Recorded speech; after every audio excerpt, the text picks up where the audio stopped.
Alhamdulillah, alhamdulillahilladzi 'allama bil qalam wa 'allamana bi ni'matil iman wal islam wa arsyadana ila subulis salam. Asyhadu an la ilaha illallah wahdahu la syarika la syahadatan akhiruha li yaumil qiyamah wa asyhadu anna sayyidana wa maulana Muhammadan 'abduhu wa rasuluhu ad-da'i bi qawlihi wa fi'lihi ila daris salam. Allahumma sholli wa sallim wa barik ala sayyidina Muhammad misbahid dhalam salatan tashfina biha minad da'i wal asqam wa ala alihi wa ashabihi wa man tabi'ahum bi ihsan ila yaumil qiyamah. Amma ba'd. Fa ya ayyuhal muslimun usini nafsi wa iyyakum bittaqwallahi wa ta'atihi. Ittaqullaha la'allakum tuflihun. Hadirin jamaah Jumat rahimakumullah. Pertama-tama marilah kita senantiasa memanjatkan puji syukur kehadirat Allah Subhanahu wa taala. Dengan tiada henti-hentinya kita mensyukuri atas segala nikmat yang Allah berikan kepada kita semuanya. Nikmat zahir, nikmat batin, baik nikmat yang nampak ataupun nikmat yang tidak nampak. Tidak hentinya Allah memberikan nikmat kepada kita, maka sudah seharusnya kita juga jangan sampai berhenti untuk senantiasa bersyukur kepada Allah Subhanahu wa taala. Dengan kita bersyukur atas segala nikmat yang Allah berikan, sebagaimana yang dijanjikan oleh Allah, la in syakartum la azidannakum wa la in kafartum inna adzabi lasyadid. Allah akan menambahkan nikmatnya kepada kita semua jikalau kita menjadi hamba yang pandai bersyukur kepada Allah Subhanahu wa taala. Dan sebaliknya, jikalau kita mengingkari nikmat-nikmat Allah, kita mengkufuri nikmat-nikmat Allah, tidak mau bersyukur dan tidak mengakui bahwa itu adalah dari Allah Subhanahu wa taala, maka niscaya Allah akan murka kepada kita dan Allah akan memberikan siksaan kepada kita. Na'udzubillah min dzalik. Salawat serta salam marilah kita sampaikan kepada junjungan Nabi besar Muhammad sallallahu alaihi wasallam, dengan senantiasa kita menjalankan sunnah-sunnah Rasulullah secara istiqomah di dalam kehidupan kita, dan kita selalu mempertinggi rasa cinta kita kepada baginda Nabi Muhammad sallallahu alaihi wasallam, dengan senantiasa kita menyebut asma Nabi Muhammad di dalam solawat kita, maka insya Allah kita akan diakui sebagai umat Nabi Muhammad sallallahu alaihi wasallam dan mendapatkan syafaatnya di yaumil akhir nanti. Allahumma amin. Hadirin jamaah Jumat rahimakumullah. Pada kesempatan kali ini khatib mengajak kepada semua jamaah untuk senantiasa kita meningkatkan keimanan kita, meningkatkan ketakwaan kita kepada Allah Subhanahu wa taala. Karena dengan kita beriman dan bertakwa, menjalankan perintah Allah dan menjauhi semua larangan Allah, kita semua akan dapat meraih kebahagiaan, baik kebahagiaan di dunia ataupun kebahagiaan di akhirat.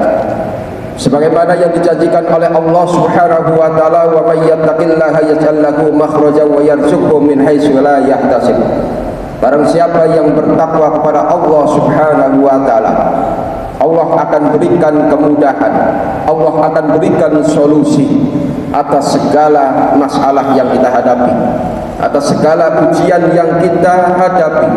Musibah-musibah yang kita alami semuanya akan dimudahkan oleh Allah ketika kita semuanya senantiasa bertakwa kepada Allah Subhanahu wa taala.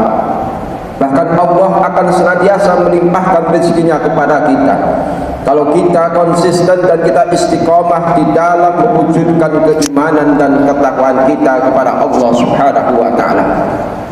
Di dalam melaksanakan iman dan takwa ini, hendaknya kita lakukan dalam kondisi apapun, tidak dibatasi oleh waktu, tidak dibatasi oleh situasi apapun. Rasulullah bersabda, ittaqillaha haitsuma kunta, bertakwalah kamu di mana saja kau berada. Wa atbi sayyi'atal hasanatah, dan ikutilah setiap kesalahan-kesalahanmu, setiap perbuatan jelekmu, ikuti dengan perbuatan yang baik. Setelah kau bertobat, maka niscaya perbuatan baik itu akan menghapus kejelekan-kejelekan yang kau lakukan. wa khaliqin nasa bi khuluqin hasanin, dan perlakukanlah orang lain sesama makhluk Allah dengan akhlak yang mulia, akhlak yang bagus. Di dalam mewujudkan iman dan takwa ini kita juga bisa menggunakan nikmat-nikmat Allah sebagai wujud syukur kita. Syukur itu adalah sarfun ni'am ala ridwal mun'im, menggunakan kenikmatan-kenikmatan tersebut sesuai dengan ridhonya Allah, sesuai dengan apa yang diinginkan oleh Allah Subhanahu wa ta'ala. Ada nikmat yang kita rasakan, diantaranya adalah yaitu berupa harta dan anak. Di dalam Al-Quran dinyatakan bahwa bismillahirrahmanirrahim, al-mal wal banuna zinatul hayatid dunya, bahwa harta dan anak ini adalah perhiasan dunia. Sebagaimana yang kita ketahui, dunia ini kalau tidak kita gunakan sesuai dengan petunjuk dari Allah ataupun Rasulullah, maka justru dunia ini akan menyengsarakan kita. Kemudian Allah mengatakan wal baqiyatus sholihatu khairun inda rabbika thawaban wa khairun amala.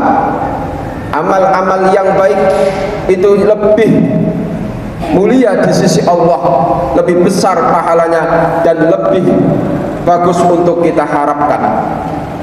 Dari ayat ini mengandung makna bahwa bagaimana kita menjadikan harta kita dan anak-anak kita ini agar bisa menghasilkan amal kebaikan, bisa menghasilkan amal soleh. Jangan sampai kemudian harta kita menjadikan kita justru jauh dari Allah, bahkan menjadikan kita ini semakin berani melakukan larangan-larangan Allah dengan harta, lalu gunakan harta itu untuk bermaksiat kepada Allah. Na'udzubillah min dzalik.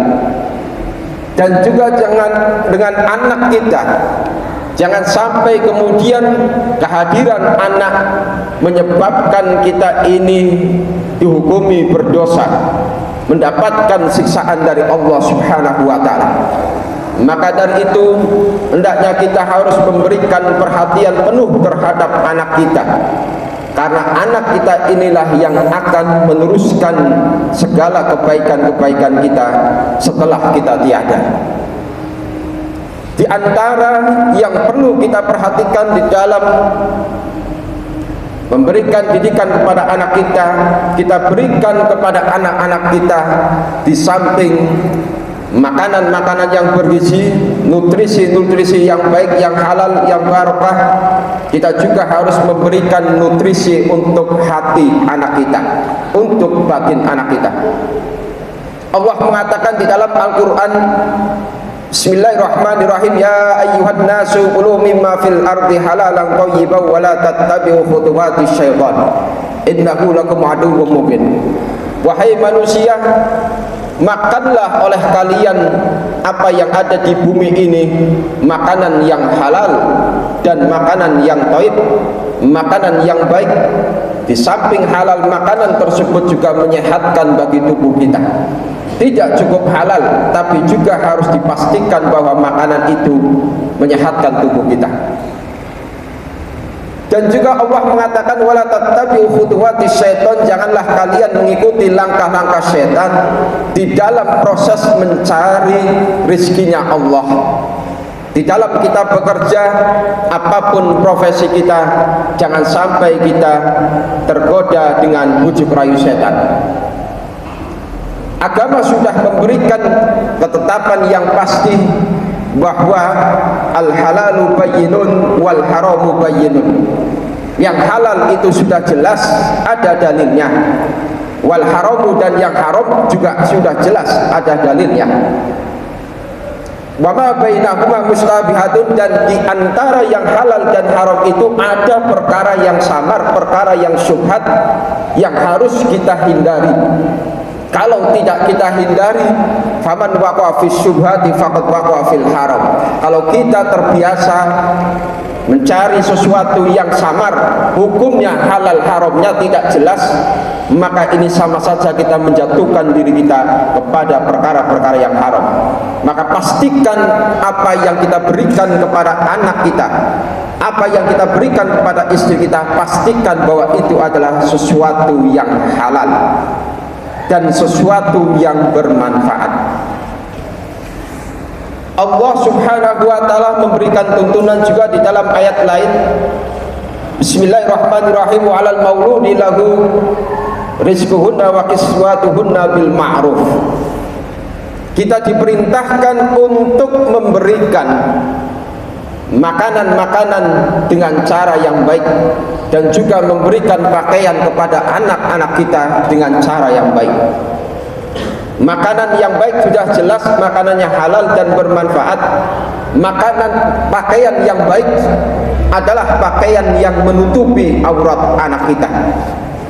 Jangan sampai kemudian kita membelikan pakaian untuk anak atau istri kita justru malah menjadi sumber maksiat karena tidak menutup aurat. Dengan dalih mengikuti gaya kekinian, tren kekinian, kadangkala anak ini ingin memakai pakaian-pakaian yang mewah, pakaian-pakaian yang modis dan sebagainya. Kita sebagai orang tua jangan kemudian kalah dengan anak kita. Kita harus memberikan tuntunan, karena ini adalah perintah dari Allah. Walal mauludi lahu rizquhunna wa kiswatuhunna bil ma'ruf. Pastikan juga pakaian yang kita berikan untuk anak kita, untuk istri kita adalah pakaian yang baik, pakaian yang menutup aurat. Di samping itu juga ada kemuliaan juga di dalam kita memberikan nafkah kepada keluarga kita.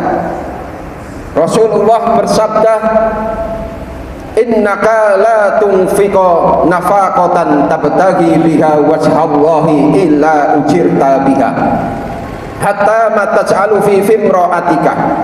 Sesungguhnya engkau tidaklah memberikan nafkah kepada keluargamu, kepada anak istrimu, ketika kau niatkan nafkah itu untuk mengharapkan ridha Allah Subhanahu wa taala.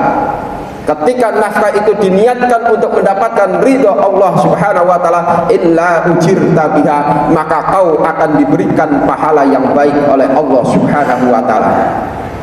Hatta ma taj'alu fi fimra'atika, bahkan suapan makanan yang kau berikan ke mulut istrimu, yang ketika makanan itu halal dan makanan itu baik, maka itu juga akan bernilai pahala. Dan tentunya kebalikannya, jikalau kita menafkahi anak istri kita bukan karena Allah, bukan untuk mencari ridha Allah, tapi justru untuk mengikuti langkah setan, hanya sekedar untuk pamer dengan hidup bermewah-mewahan, sehingga kadang mengabaikan aturan agama, dan kadang-kala makanan yang kita berikan kepada keluarga kita tidak jelas halal haramnya, maka kita akan mendapatkan siksa dari Allah Subhanahu wa taala. Nauzubillah min dzalik. Hadirin jamaah Jumat rahimakumullah.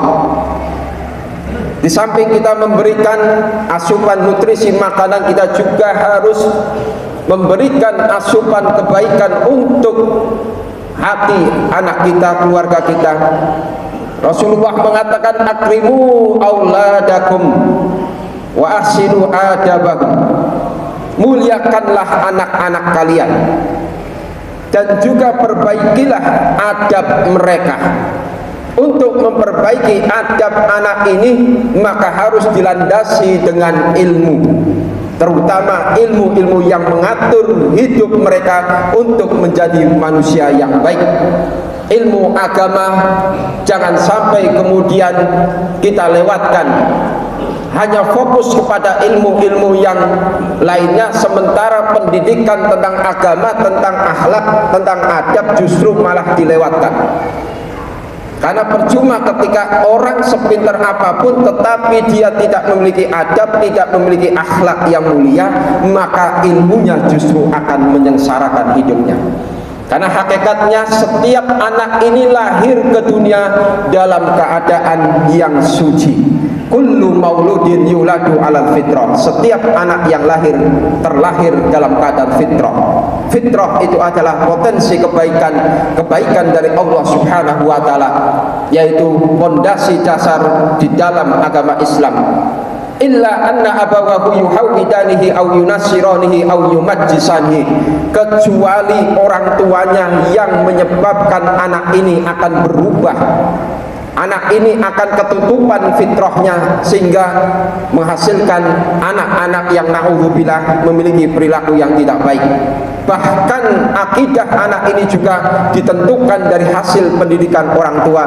Illa anna abawahu yuhawidanihi, orang tuanya yang akan menjadikan anak apakah menjadi Yahudi, au yumajjisanihi au yunasironihi, apakah menjadi Majusi, apakah menjadi Nasrani, ataukah tetap dalam keadaan fitrah dengan memegangi agama Islam. Mudah-mudahan Allah Subhanahu wa taala senantiasa memberikan kekuatan kepada kita semuanya secara lahir dan batin. Allah selalu memberikan hidayah kepada kita sehingga kita senantiasa berada di jalan yang telah ditentukan oleh Allah Subhanahu wa taala dan kita tidak mengikuti jalan-jalan setan, sehingga kita juga akan mendapatkan kebahagiaan di dunia dan di akhirat, dan kita juga akan masuk surga bersama dengan keluarga kita. Allahumma amin. Barakallahu li wa lakum fil Qur'anil azim wa nafa'ani wa iyyakum bima fihi minal ayati wa dzikril hakim. Wa qala Allah ta'ala fil Qur'anil karim, a'udzu billahi minasy syaithanir rajim. Bismillahirrahmanirrahim. Ya ayyuhan nas kulu mimma fil ardi halalan thayyiban wa la tattabi'u khutuwati syaitan innahu lakum aduwwum mubin.